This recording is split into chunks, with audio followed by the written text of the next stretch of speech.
बोलियो सही बहनों के लिए राधे राधे। और ये भजन आ रहा है चेतावनी।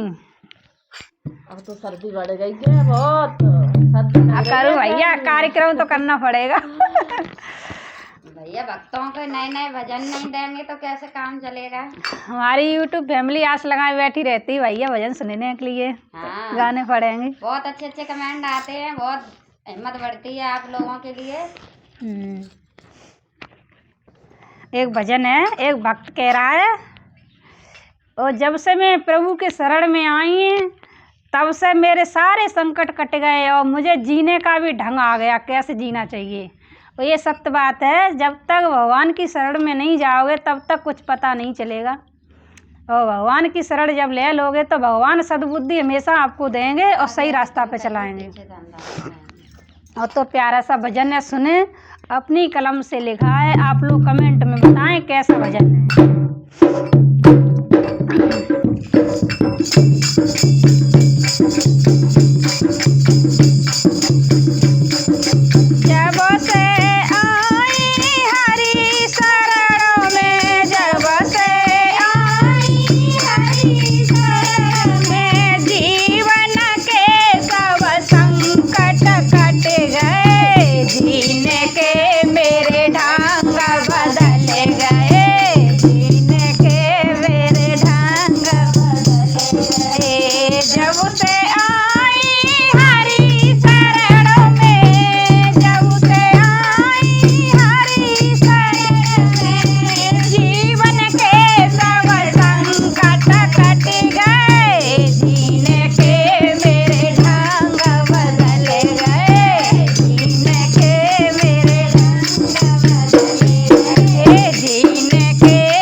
सबको जाना है, सतगुरु का सत्संग सबको जाना है। हरि नाम लेके विजयी बनाना है, हरि नाम लेके विजयी बनाना है। सतगुरु का सत्संग सबको जाना